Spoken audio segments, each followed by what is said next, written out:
Assalomu alaykum hurmatli qarindoshlar, yaxshimisizlar? Bugun 2024 yili 5-oyning 11-kuni, shanba kuni kech. Men o'smir chog'larimda, ya'ni 10 yosh bilan 12 yosh chog'larimda tog'dan ta'til qilib, chunki ota-onamningki xizmat qilgan yeri o'rmonchilik maydonida, tog'larning orasidagi. Ta'til qilib yezdagi uyimizga, ya'ni cho'nglarning yana kelgan vaqtimizda cho'ng dadam, mening cho'ng dadam o'zi tijorat qilgan odamda. Chunki cho'ng dadamning dadasimi tijorat qildi ketdik.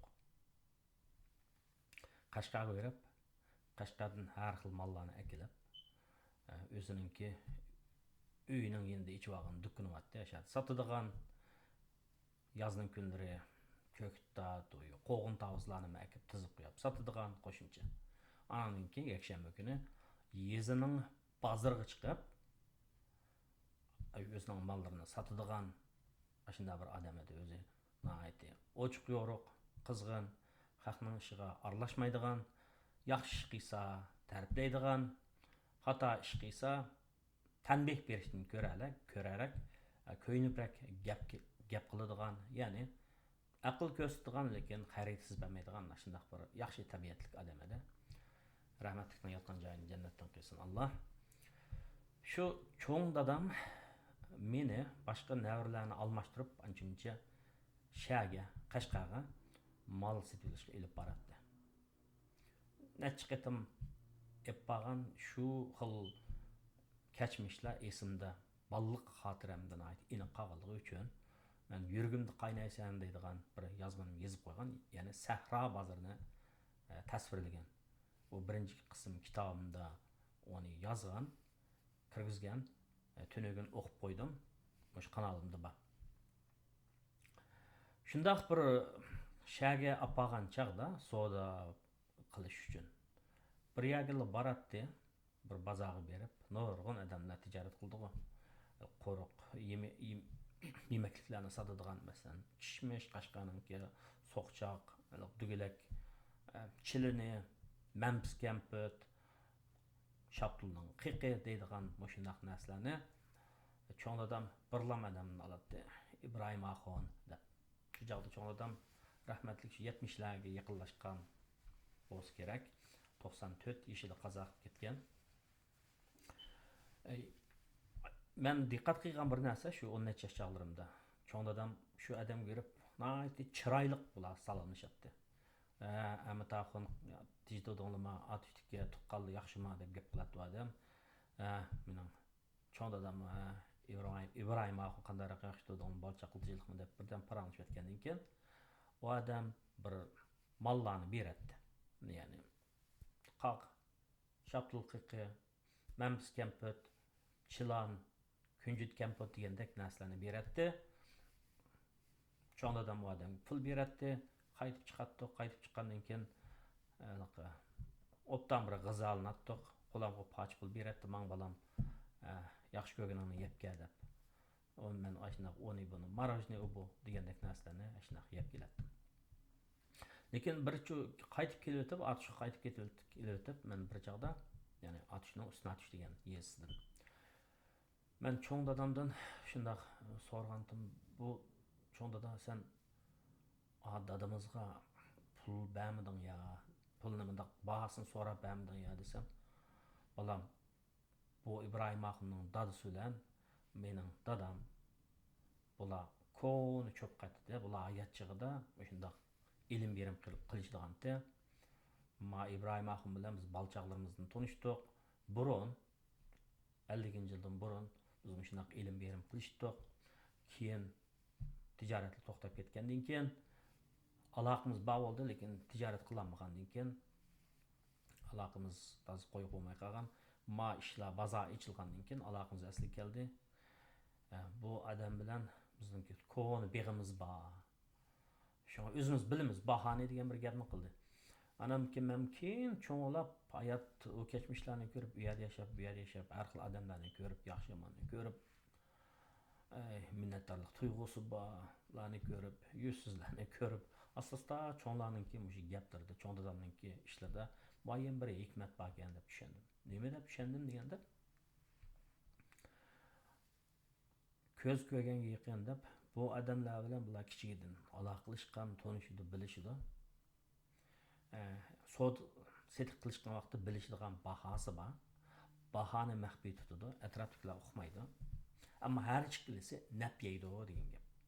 İbrahim Mahmud kam çoğundadan mı nebisin deydi, çoğundadan mı İbrahim Mahmud'un ticaretini kıyısın deydi. Her ikisi nep gördü bu ticaretten.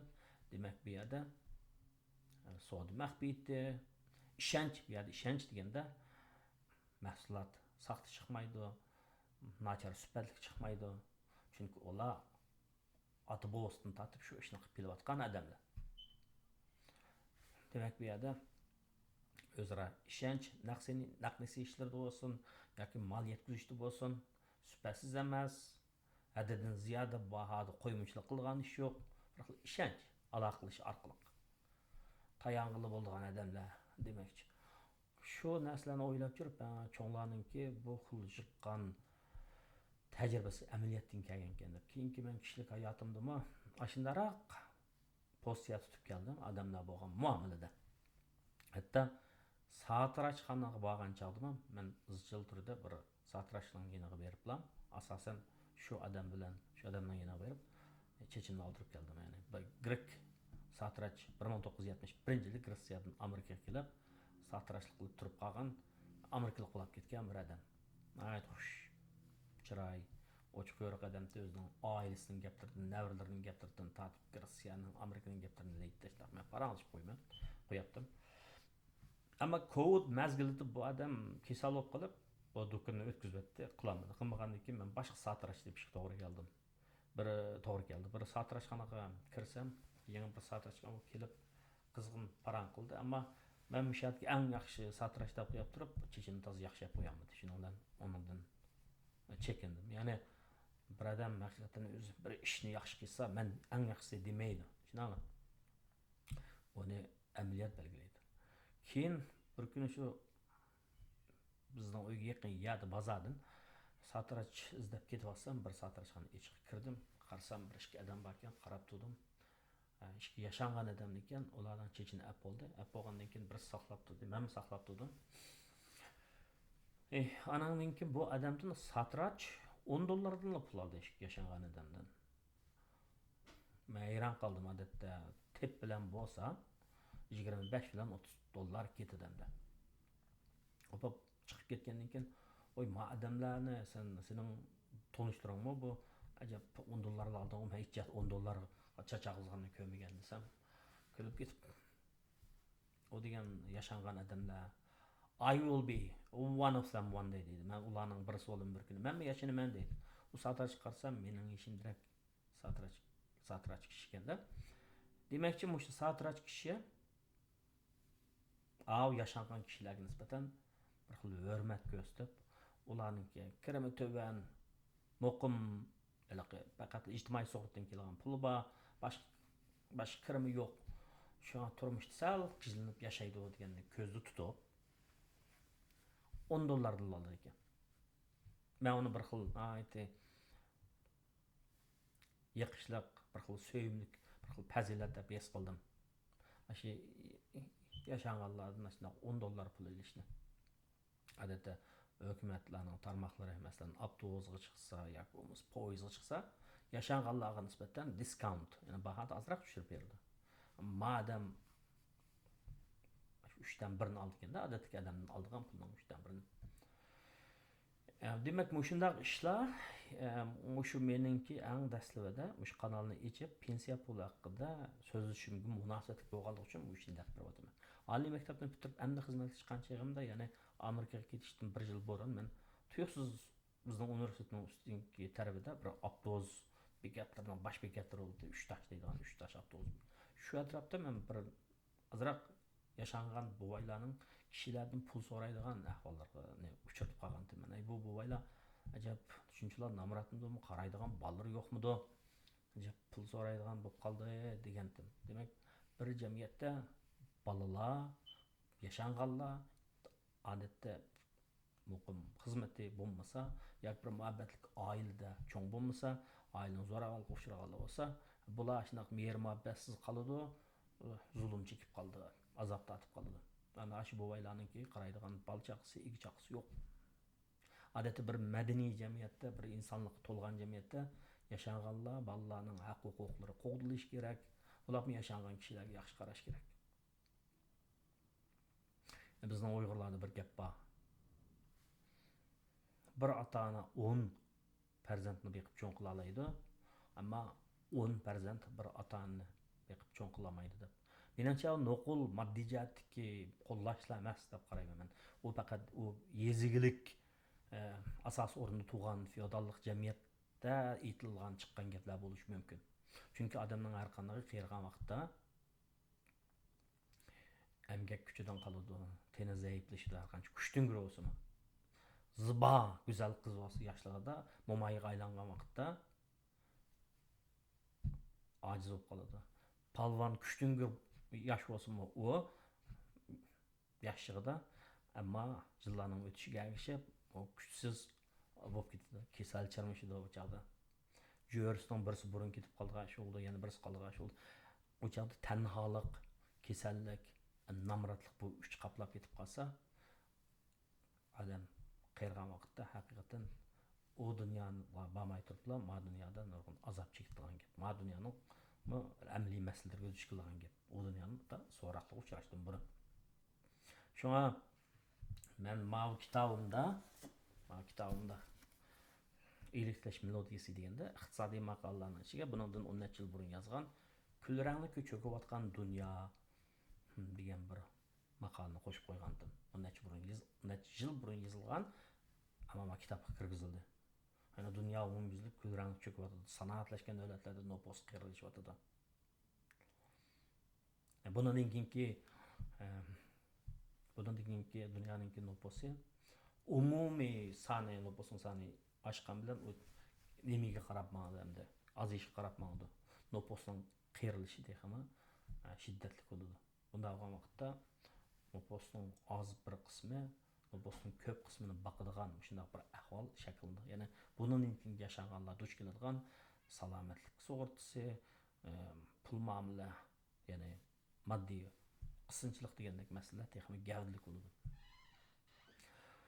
Shunga shunday ahvollarning yuz berishidan oldini olish uchun o'xshamagan davlatlar strategik planlarni tuzib kelgan gap.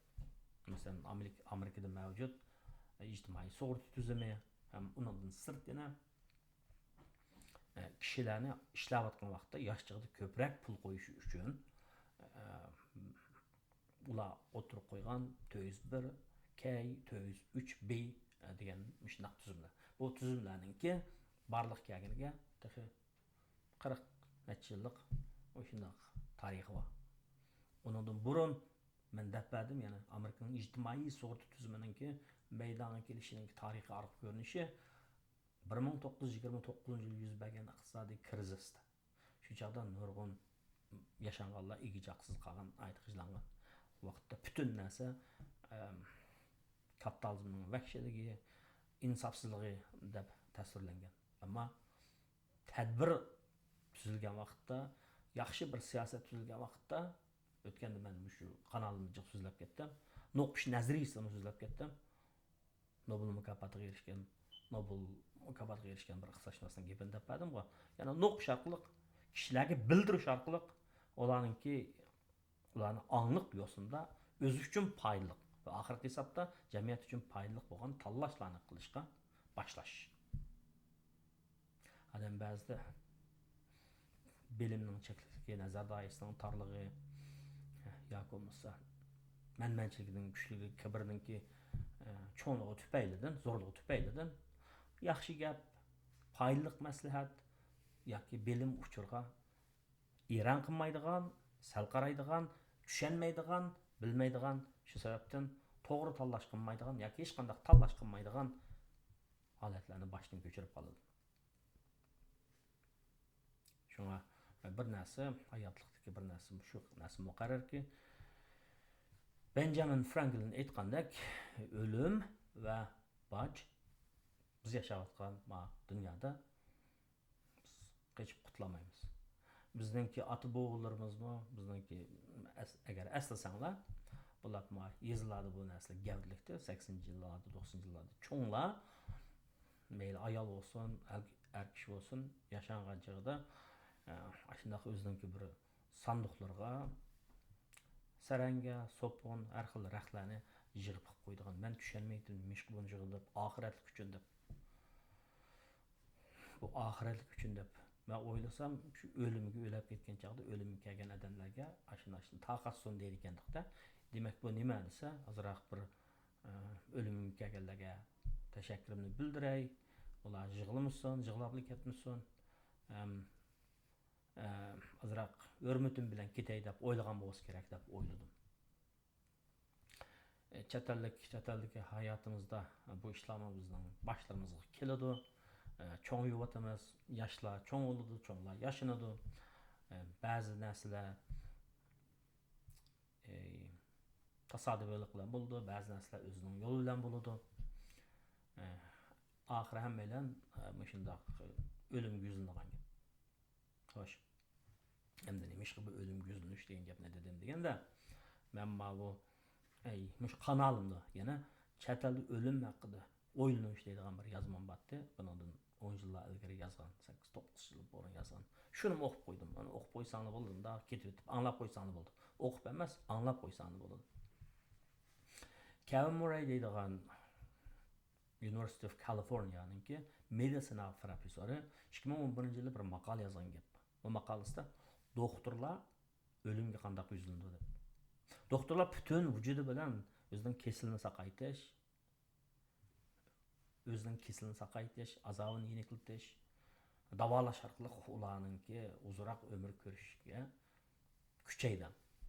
Ularga masalan har xil kasal bo'lib qolsa, yurak kasali, rak kasali bo'lib qolsa, ularga har xil davolash tadbirlarini ko'rsatdi. Kevin Murray degan bu kishi shu maqolasida nima deb bilsa, qiziq yeri shuki, shu nurg'un kasallarning o'limini, tatayotgan azobini yengiltma, ko'proq uzun umr ko'rsin, shularni saqaytma deb tirishgan doktorlar o'zi shu xil kasal bo'lib, o'limga yuzlangan vaqtda nəhayət ağır besi qoludi deydi. Doktor kasallarga bergan dorilarni davolashni o'ziga tavsiya qilmaydi deydi. Bu gap Morgan Housel'ning Pulning psixologiyasi degan kitobida ilingan, yozilgan gap. Nimishqa deganda avtor deydi-ki, Amerikada mablag' boshqaruvchilarningki yerimidagidek o'zining pulini o'zi boshqalarga tavsiya qilgan fondga yoki mablag'chilik turiga mablag' sanmaydi ekan. Haqqi deydi ekanki, sen mani qil. Mani qilsang pul topsan ekan, ammo o'zi qilmaydi ekan. Bu xuddi kishilarga qo'pab, sen oyog'i jugasan, cho'ng bir yaxshilikqa erishsa deb qo'yib, o'zi turib olgandek. Suvga tushsang shunda rohat ko'rsa deb, haqni suvga ishtirib o'tib, tushirib o'tib, o'zi tomosha qilgandek bir xil hypocrisy deb qo'yamda. Ayloqda 200 minutdak tuyuladi deydi. Ammo mayli shu fond boshqaruvchilarining shu xil qilmishi bo'lsin, ya'ni o'zi haqqi mashina qilama deb o'zi qilmaslik bo'lsin, yoki bo'lmasa doktorlarning kasallarga har xil davolashlarni ko'rsatib, har xil dorilarni yezib berib, o'zi shu xil kasal bo'lgan vaqtda amallar ularni qilmasligi, dorilarni yemasligi, u xil davolashni qabul qilmasligi, o'limga nəhayət ağır besiq bilan yuzlanishi. Bu bak uningga biz to'g'ri xato deb ketolmaymiz deydi. Chunki har bir kishining o'zining tanlashi bo'ladi. Chunki odam deganda hissiyot bo'ladi. Oilasi bo'ladi, oilasini o'ylaydi, o'ziningki hissiyotni o'ylaydi. Shunga o'xshash pul muomala sohasida shu mablag'chilikka kelgan vaqtda ashunday odamlar o'zining sharoitini asos qilib turib qaror oladi. Yana qanday qilgan vaqtda pulimni jiq ko'paytiraman emas, qanday qilgan vaqtimda bosh og'riqimni azaytiraman. Ailemning iqtisodini ziyon uchratmayman. Balalarimning moddiy kelajagini Qarаңғылық тықмаймын деп маны ойлайдыған болды. Шуңа pulның psixologiyasi degan bu pulның psixologiyasini yaxshi egallagan odamlarning oxirgi erishmoqchi bo'lgani xotirjamlik, ya'ni mustaqillik, pul muomala jihatidagi mustaqillik. Shuning uchun mening tanlagan usulim bayligimning 20%ni naqd pulda tutaman. Andan keyin pulga nisbatan aytgan vaqtda, mablag'chilikqa nisbatan aytgan vaqtda jiqroq pulimni amal bo'lsinlar amonat qo'yman, amonat qo'yganni mablag' qilib solaman, mablag' qilib solgan vaqtda nimaga soldi ekan bu danglar. Yoshligida bu ayrim paychaklarni olibdi ekan, ammo keyincha bu ko'rsatkich fondini olibdi. Endi men buni deb beray. Masalan, Daniyar boshqalar saqlayapsizlar. Ko'rsatkich qaysi xil ko'rsatkich fondini deb. Vanguard ko'rsatkich fondini olibdi. Vanguard ko'rsatkich fond indeks fondini qarasanglar, net 100 xil, uning tövri $10, köpi $700. Bu ko'rsatkich fondida bir etizlik desak, etizlikda nurg'un mevelik daraxt bor. Uning ba'zisi meva vermaydi, ba'zisi meva berdi, alomat berdi, uning qiymati yuqori bo'ladi. Bir xil meva tikmagan gap. Bir xil meva tiksa, bir xil paychik bo'ladi. Bir xil meva tiksa, bir xil zoyim bo'ladi. Ammo bu zoyimdan har xil paychaklardan, ya'ni har xil paychak degan vaqtda ishlab chiqarish sohasidagi, o'yimlik sohasidagi, bankchilik sohasidagi, yuqori texnik sohasidagi shirkatlarning paylaridan topgan ko'rsatkich fondida. Endi men o'shada shunday gaplar bor pul muomalada. Mutual fund deydi, ETF deydi, exchange traded fund deydi, index fund deydi, ko'rsatkich fondi deydi. Mana bu xil fondlarningki nimaligi, bularning o'zaro munosabati to'g'risida hozir so'zlab beray degandim. Balki buni bak qiziqmaysizlar, shuni so'zlamay o'tib ketdim. Lekin ma odamninkini deb berdim. Bu odam Morgan Housel o'zi Vanguard Index fondiga mablag' solib o'tibdi. Men buni muvaffaq deb o'yladim, qabul qilishga bo'ladigan taklif dedim. Warren Buffettmi o'sha xil ko'rsatkich fondlarga mablag' solibdi. Uning ko'rsatkich fondininki passiv kirim yaratadigan fond, buningki mulozimat haqqi to'van, bir necha xil ortiqchiligi bor. Xatri to'van. Bu to'g'risida tafsilroq bayon qilish zarurmi, emasmi? Hozircha men uqmadim. Uni angluvchilarga qo'yamiz. Xo'sh. Demak, yashinish hammalarninki agar tijaman salomatlikni bersa, tijaman uzunroq yashsak, yashinish hammamiz duch keladigan bir narsa. Ya'ni vaqtning o'tishiga ergashib bizning yashaydigan vaqtlarimiz ozayib mangdi, buning qimmati ish mangdi. Vaqtning o'tishiga ergashib bizning salomatligimizmi ojizlab mangdi. Tishlarimiz bo'shaydi, ko'zlarimiz xiralishidi, sochlarimiz tuzuk qolmaydi, tanlarimiz samirdi. Masalan, so'ngaklarimiz ozroq bo'shaydi. Shunga bu xil yuzlanishni bilib turib, agar o'zimizning ishiga nisbatan hozirdan boshlab tadbir olmasak, ey hay. Keyin astag'firullah deb soqolni siqindisaqmi, tuzuk soqolmi chiqmaydi degan gap. Qo'lga chiqqidek soqolmi chiqmaydi degan gap agar qo'ysaq. Shunga men qarindoshlarni qancha yoshda bo'lsin, men qarasam mening kanalimni ko'proq 30 necha yosh bilan 50 yoshlar atrofidagi kishilar ko'radi ekan. Asosan degandek erkaklar ko'radi ekan. Demak, Uyg'ur o'g'il, yigit erkaklarimiz o'sha iqtisodga diqqat qilib, ko'proq pul topay deb o'ylab, bu yaxshi ish. Shunga 30 yosh bo'lsaqmi, 40 yosh bo'lsaqmi, hatto 50 yosh bo'lsaqmi, hozirdan boshlab shu ishlarga diqqat qilsak, mablag' solishga diqqat qilsak, pensiya puliga hozirdan boshlab pul qo'yib mangsak, Andan keyin A kishi deganligidek haddidan ziyoda hashamatchilik qilmasak. A kun o'tganda men so'zlab berdim bu odamning ideyasini. Biz hashamatchi emas, biz turmush usulimizni bir xil saqlab kelgan odamlar. Biz kishilar bilan baslashmaymiz deb. Demak, bu odam voz kechishni bilish kerak deydi. Bu odamninki shu xil nemisini ko'rib men shu kitobni o'qib bo'lgandan keyin o'ylab qoldim. Qanday odam ma'lum narsadan voz kechalaydi deganda jasur odamlar. Ya'ni ish harakati kaskin odamlar. Shu ma'ni men yozib qo'ydim. Voz kechishmi jasurlik talab qiladi deb. 9-chi slayd qo'yibdim. 9-may. Hayotda nurg'un narsalarga talpinib yashaymiz. Bularning biri rohatga intilishdir. Chunki inson tabiati rohatga moyildir. Ammo haddidan ziyoda rohatparastlik odamning hayotini pichaklashtirib o'tadi. Agar siz yugurish musobaqasiga qatnashmoqchi bo'lsangiz, hamma odam uxlayotgan chog'da tatliq tushlaringizdan uyg'onib, issiq yotgandan sug'urilib chiqib, qishning qorliq kunidagi sovuqqa pisand qilmay, yugurish maydoniga chiqa olsangiz, sizdan natija chiqadi.